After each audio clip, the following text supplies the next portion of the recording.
Pemirsa, sebanyak 17 orang dari 40-an anggota polisi yang sudah diperiksa Polda Sumatera Barat dinyatakan terbukti bersalah. Mereka melakukan pelanggaran dan akan disidangkan terkait dengan peristiwa penangkapan belasan remaja yang mengakibatkan tewasnya Afif Maulana. Dan pemirsa, kami akan sampaikan informasinya dan juga berdiskusi dengan sejumlah narasumber, tapi kita akan simak terlebih dahulu informasi berikut ini.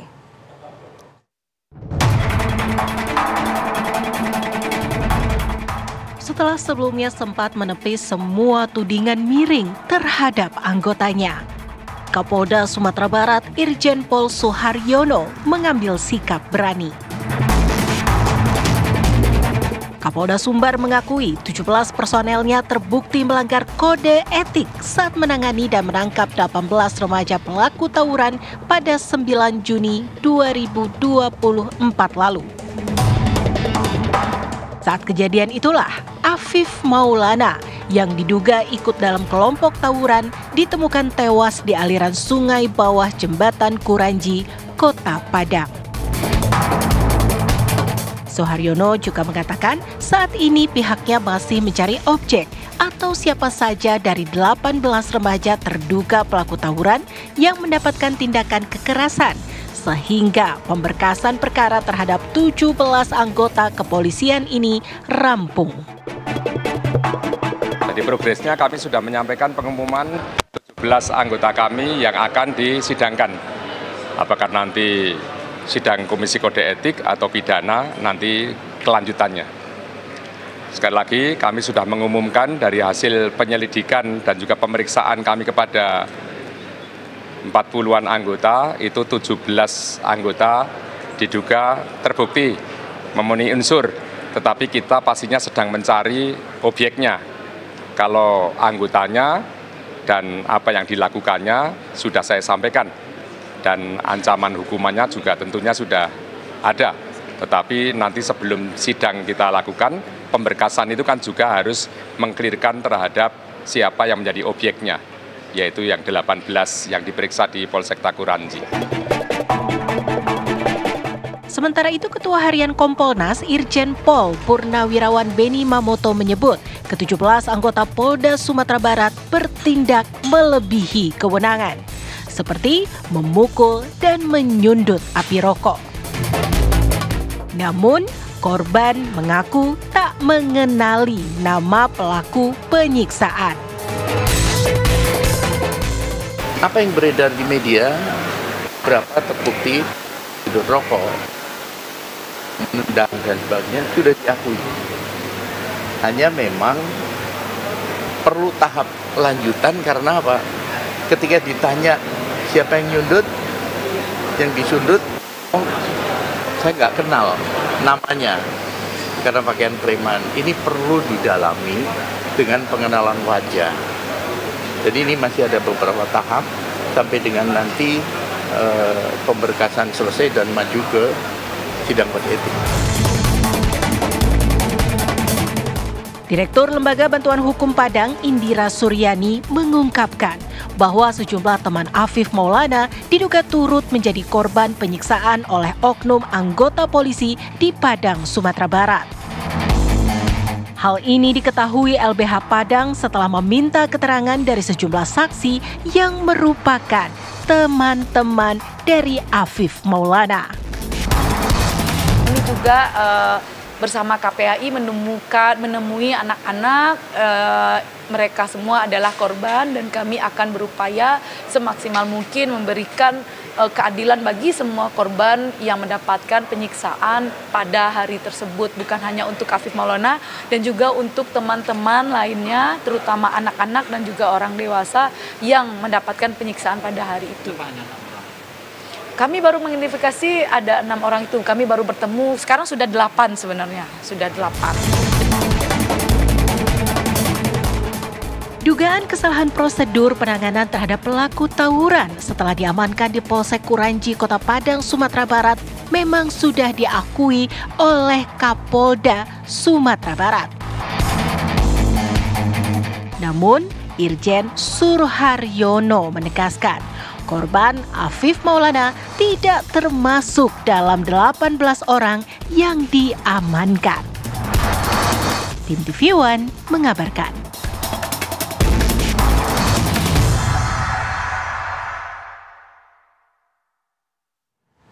Pemirsa, fakta baru kasus kematian Afif Maulana terungkap ke publik. Kompolnas mengakui adanya sejumlah oknum anggota kepolisian dari Polda Sumatera Barat yang diduga melakukan kekerasan dan penganiayaan. Dan untuk membahasnya pemirsa, sudah bergabung bersama kami Ketua Harian Kompolnas, Irjen Pol Purnawirawan Benny Mamoto, dan pakar hukum pidana Profesor Hipnu Nugroho. Selamat sore Bapak-Bapak semua. Selamat sore Mbak Lisa, Mas Ditya. Ya. Baik, pertama sore. saya ingin ke Pak Benny Mamoto. Pak Benny, apa temuan Kompolnas saat meninjau langsung ke TKP dan meminta keterangan dari sejumlah pihak? Betulkah ada kesalahan prosedur dan apakah kesalahan itu berakibat fatal terhadap Afif? Ya, yang pertama perlu kami sampaikan bahwa ini ada 2 TKP ya. TKP pertama di atas jembatan, malam itu kami hadir ke sana untuk melihat bagaimana penerangan di sana, situasinya, lalu lintasnya, dan sebagainya pada jam kejadian. TKP kedua adalah di Polsek Kuranji. Dua-dua TKP tersebut kami kunjungi. Berbicara masalah TKP di Polsek, ini sudah diungkap oleh Bapak Kapolda dalam forum ketika kita gelar bersama, dihadiri juga dari LBH Padang, kemudian dari kementerian lembaga terkait yang berkaitan dengan penanganan masalah anak, termasuk Komnas HAM cabang perwakilan dari Sumbar juga hadir. Nah, pada gelar tersebut Pak Kapolda mengumumkan nama-nama yang terlibat dalam penganiayaan tersebut dan apa yang dilakukan.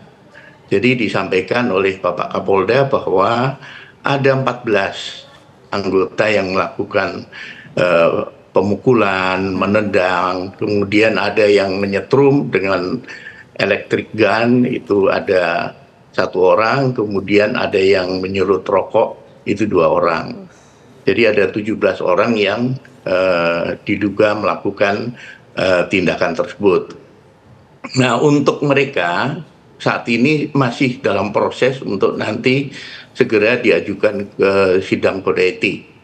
Jadi mereka dikenakan Perpol nomor 7 tahun 2022 tentang kode etik profesi Polri dan Komisi Kode Etik Polri, pasal 5, pasal 12, dan pasal 13.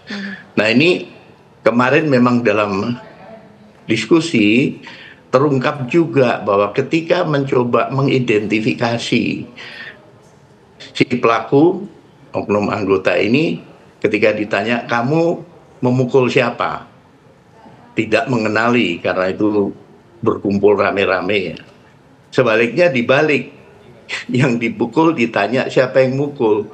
Sama juga tidak bisa mengidentifikasi. Oleh sebab itu kemarin dari diskusi akan diupayakan untuk pengenalan wajah. Jadi wajah semua anggota ini nanti akan ditampilkan untuk dicocokkan dengan atau ditunjukkan kepada para korban dan sebaliknya. Baik. Dan ini kami dorong untuk sesegera mungkin dilakukan sidang kode etik supaya nanti paling tidak dari pihak keluarga korban ini akan mendapatkan keadilan. Nah, nanti seandainya ditemukan pidananya, itu pun juga akan diproses lebih lanjut seperti itu. Baik, kita ke Prof. Hipnu. Prof. Hipnu, Anda melihat adanya pelanggaran kasus, ada 17 anggota yang akan disidang etikan dan terbukti melakukan pelanggaran.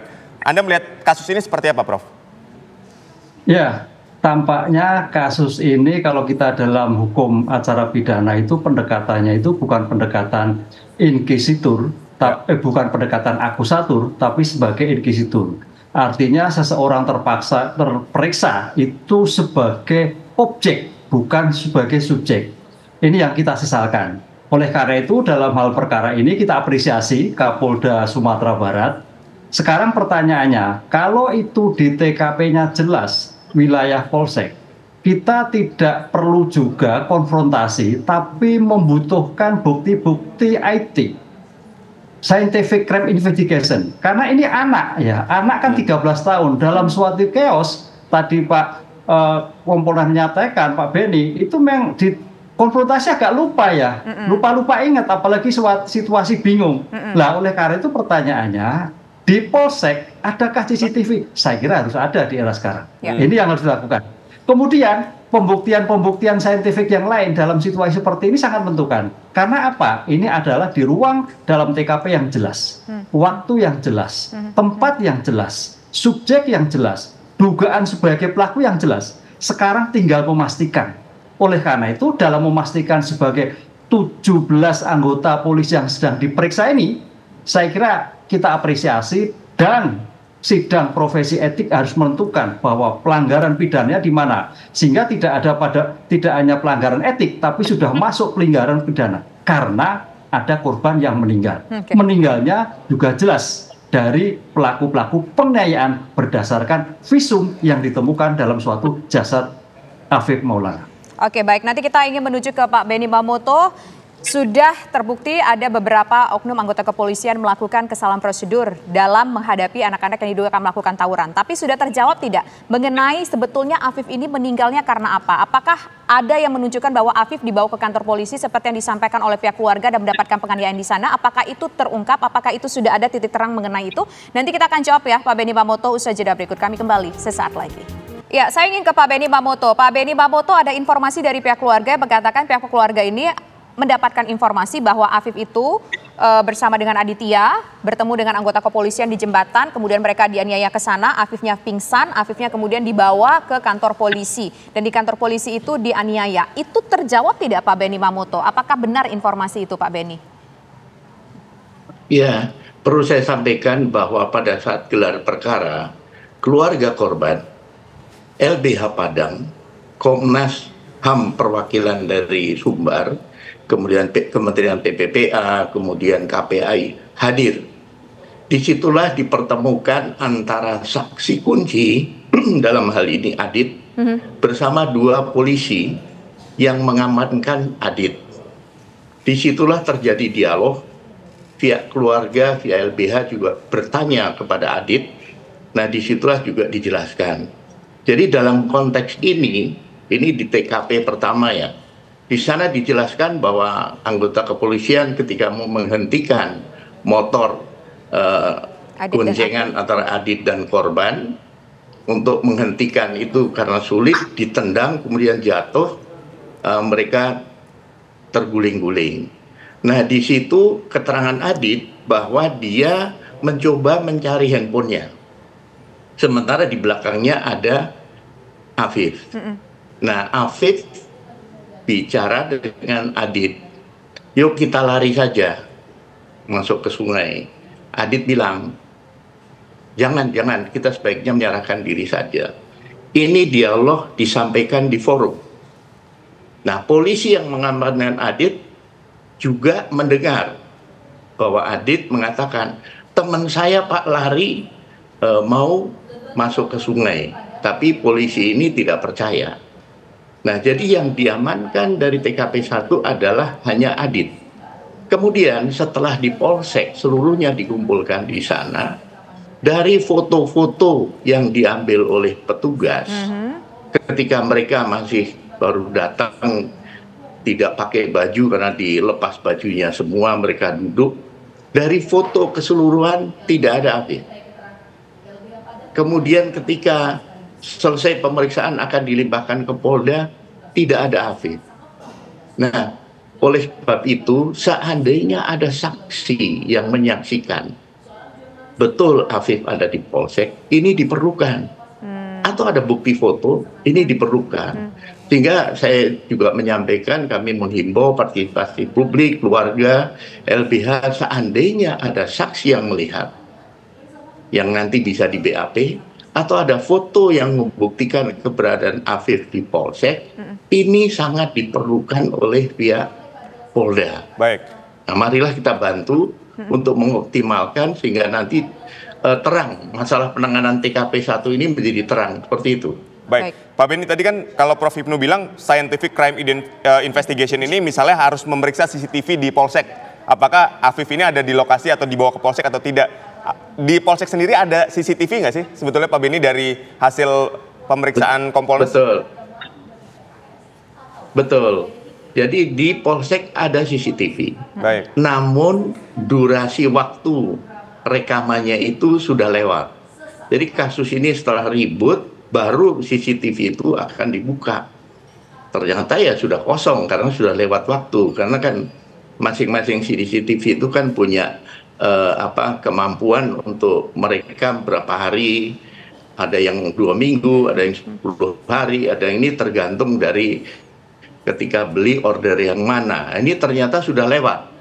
Nah ini seandainya ada yang meragukan, kan bisa diperiksa nanti oleh ahli digital forensik. Apakah ada penghapusan, apakah ada rekayasa dan sebagainya, termasuk durasi tadi, perekamannya itu. Nah kemudian kedua, di TKP pun ketika kita malam-malam datang ke sana, di sana tidak ada CCTV. Jadi sepanjang jembatan itu tidak ada CCTV, dan ketika disampaikan bahwa dugaan dia melompat itu memang di antara 2 jalan. Di antara 2 jalan, di tengahnya itu ada jarak, dan itu langsung masuk ke sungai. Nah jenazah ditemukan pas di antara 2 jembatan ini, ada di bawah. Seperti itu. Ya, Pak Benny Mamoto, kecurigaan keluarga dan juga LBH adalah melihat dari hasil otopsi jenazah Afif yang mengatakan bahwa kalau menurut keterangan dokter, kalau Afif itu melompat dengan ketinggian 15-20 meter ke dasar sungai, itu harusnya dengan dasar sungai yang dangkal pada saat itu harusnya ada luka fraktur atau luka patah-patah di tubuh Afif. Tapi ternyata patahnya itu tidak seperti yang dibayangkan kalau orang jatuh dari ketinggian tertentu, Pak. Mungkin nggak ada cedera di tengkorak kepala, atau mungkin juga nggak ada patah kaki, patah tangan, hanya ada luka pada bagian paru-paru. Tidak salah demikian, Pak. Apakah itu menjadi catatan juga bagi Kompolnas, Pak? Jadi pada forum itu dihadirkan juga dokter forensik yang mengotopsi. Dia bukan seorang polisi, dia seorang dokter forensik yang tugas di rumah sakit lain, tapi sering dipakai atau kerjasama dengan Polri kalau akan melakukan otopsi, ekshumasi dan sebagainya. Dia juga dosen di Fakultas Hukum, dosen di Fakultas Kedokteran. Di forum itu dipertemukan antara ahli dengan Direktur LBH. Direktur LBH banyak bertanya, banyak mengorek informasi. Tadi yang disampaikan bedanya lebam, kaku mayat, kenapa tangan korban itu mengepal dan sebagainya. Tadinya diduga bahwa wah itu nahan sakit karena dianiaya polisi. Nah dokter forensik mengatakan menurut hasil penelitian biasanya yang tangan mengepal itu korban kebakaran. Nah kemudian ahli juga menyampaikan bahwa ketika terjun ke sungai, dia terjun kepalanya dulu, kepalanya pasti hancur. Kalau dia terjun ke sungai kakinya dulu, maka kakinya akan patah. Nah ini tidak, 2 itu tidak ditemukan. Makanya kemungkinan lain apa? Nah ini sempat disampaikan, ya terpleset. Baik. Karena dia mungkin mau lompat, karena kalau lompat memang ada tembok. Yang itu agak sulit, agak menjadi penghalang. Dan untuk mencapai ke sana kalau dalam keadaan panik, tengah malam, itu riskan sekali.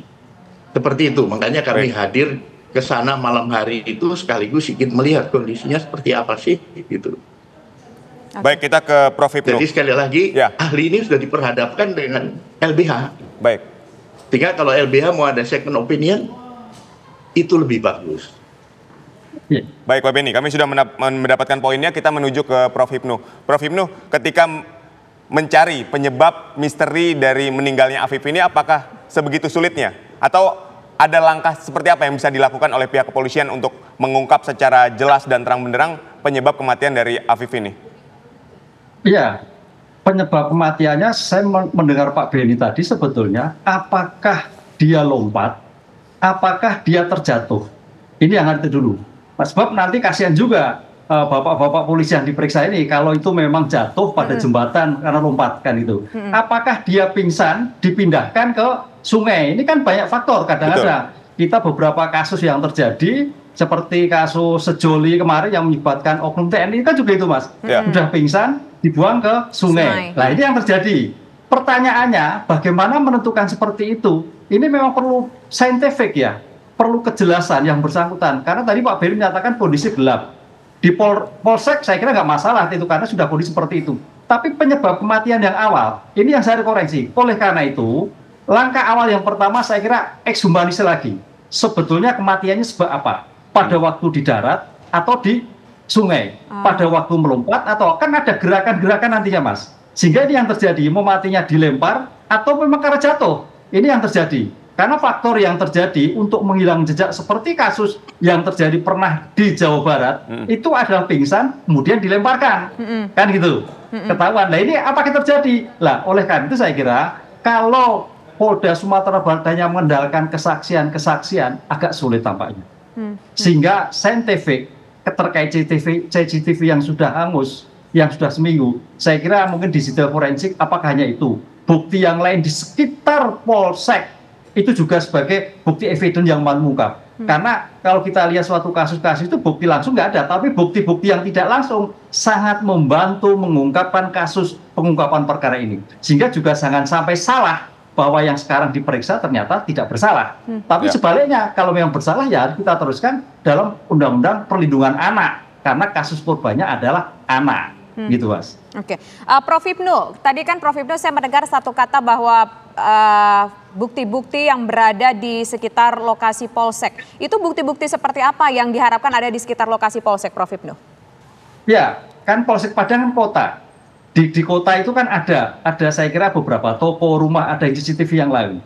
Itu yang saya kira sudah seperti kasus Sambo kan buktinya tidak hanya bukti TKP tapi bukti melingkar. Ya. Nah bukti melingkar itu yang saya kira akan dikupas kembali. Sebetulnya bisa nggak mempertajam, membantu pengungkapan seperti ini? Sebab kalau tidak, jangan sampai juga terjadi mistak kembali ini kasus ini. Kan itu, karena perpindahan tadi Pak Beni tadi, betul, kita harus tepat. Sehingga untuk bisa tepat itu, bukti CCTV di sekitar mana Polsek, toko yang bersangkutan, perjalanan dari TKP pertama ke TKP 2 ada tidak? Kalau itu saya kira akan membantu penyelesaian seperti ini. Matinya ada di sana ataukah ada di tempat lain, gitu. Baik, Prof Hipnu tadi Anda juga mengatakan mengenai masalah subjek dan objek. Sebetulnya prosedur seperti apa dalam penanganan misalnya katakanlah remaja atau anak-anak yang terlibat tawuran yang seharusnya dilakukan oleh pihak kepolisian? Ya, karena ini adalah kasusnya anak-anak. Nah, kasusnya anak, berarti harus ada pendampingan.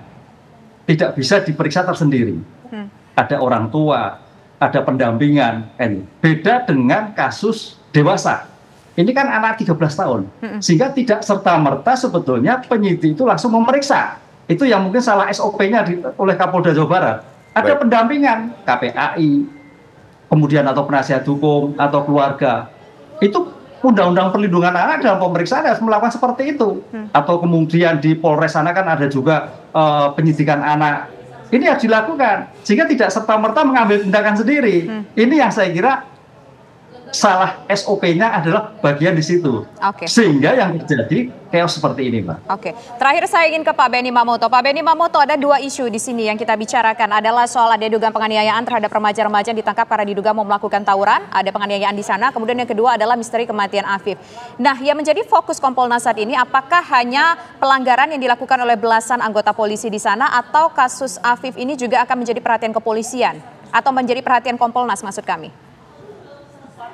Ya, tentunya kasus Afif ini menjadi atensi kami dari Kompolnas. Kami akan kawal terus sampai dengan tuntasnya penyelesaian kasus ini. Mohon maaf tadi saya kurang memberikan informasi bahwa dalam gelar tersebut disampaikan oleh ahli forensik, penyebab kematian adalah patahnya tulang rusuk yang menusuk paru. Itu penyebab kematiannya. Jadi di bagian belakang sini remuk. Jadi kalau orang jatuh itu sepertinya dari belakang ya. Remuk, ada sekian tulang rusuk patah, itulah yang ada yang menusuk paru. Itu penyebab kematiannya. Kemudian kedua, kasus ini memberi pelajaran tersendiri karena apa? Ternyata banyak anak-anak muda kita, remaja kita yang terlibat dalam geng-geng motor. Pada pemaparan disampaikan beberapa Instagram, mereka memamerkan ketika berlatih menggunakan senjata tajam, ketika mereka menyerbu lawan, ketika memprovokasi lawan, itu ada di Instagram mereka. Dan di sana ada sekian kelompok anak-anak muda. Pertanyaannya adalah, bagaimana pengawasan para orang tua? Anak-anak muda keluar tengah malam, jam 2 malam, jam 3 malam. Ini menjadi catatan penting untuk pencegahan ke depan. kami juga sampaikan bahwa agar dilakukan patroli cyber untuk mendeteksi IG dari anak-anak muda ini ketika terdeteksi itu adalah kelompok Pak Benny Mamoto, tawuran atau geng motor. Saya potong Pak Benny, ketika anggota polisi menemukan Afif dan temannya Aditya, itu mereka naik motor berdua aja atau mereka rombongan, Pak? Rombongan. Jadi itu salah satu yang dihentikan, kemudian yang lain pada lari kabur, sehingga pasukan ini yang mengamankan yang akan menyekat tawuran ini juga mengejar mereka. Seperti itu. Oke. Baik, terima kasih Pak Benny Mamoto dan Prof. Hipnu telah berdialog bersama kami dan kita masih akan terus menunggu bagaimana hasil pemeriksaan untuk mengungkap secara terang misteri penyebab kematian dari Afif dan penganiayaan yang terjadi di Mapolsek Kuranji. Terima kasih Bapak-Bapak.